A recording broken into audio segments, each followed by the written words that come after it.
Hello friends, સ્વાગત છે તમારું મારા કિચનમાં। આજે આપણે બનાવીશું ખાવાનો સ્વાદ બમણો કરી દે તેવા કાઠિયાવાડી ભરેલા મરચાંની રેસીપી। જેના માટે સૌથી પહેલાં આપણે અહીં મરચાં લઈ લઈશું। આ રીતે મેં મરચાં ધોઈને અને કટ કરીને લઈ લીધા છે। આ રીતે વચ્ચેથી કાપ પાડીને આપણે આ રીતના લાંબા ને એવા મરચાં હોય તે આપણે મરચાં લઈ લેવાના। ત્યારબાદ આપણે મરચાંનો મસાલો કરી લઈશું।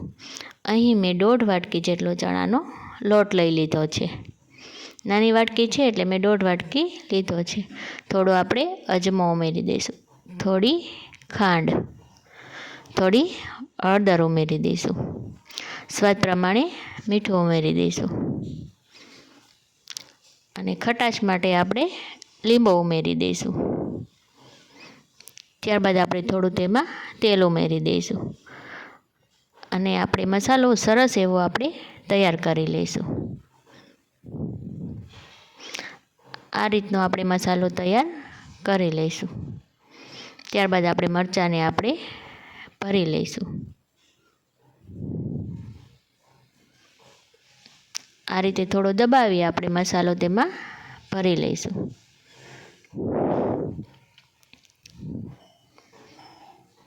આ રીતે આપણે બધા મરચાંને આપણે સરસ રીતે ભરી લઈશું।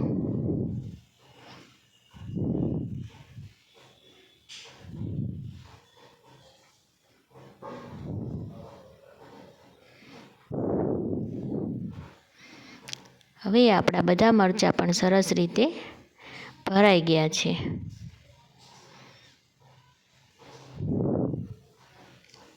અહીં આપણે હવે મરચાંની વરાળી આપણે બાફી લઈશું। એક તપેલીમાં આપણે ગરમ પાણી મૂકી તેમાં આ રીતે આપણે કાણાવાળું વાસણ મૂકીને આપણે તેને ઢાંકીને આપણે 5 થી 7 મિનિટ આપણે તેને વરાળે બાફી લઈશું।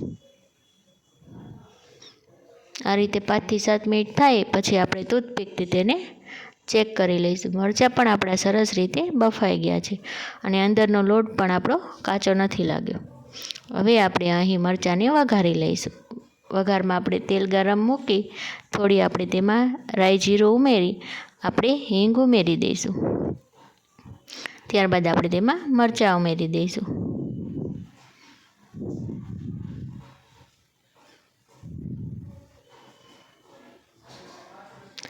ત્યારબાદ આપણે મરચાંને આપણે હળવા હાથેથી આપણે આ રીતે આપણે હલાવી દઈશું જેથી આપણા મરચાં સરસ રીતે તળાઈ જાય।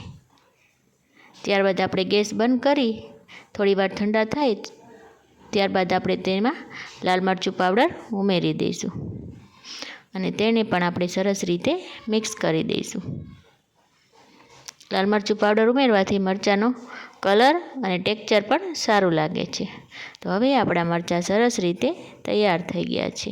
જો વિડીયો સારું લાગે તો લાઈક કરો, શેર કરો અને સબસ્ક્રાઈબ કરો।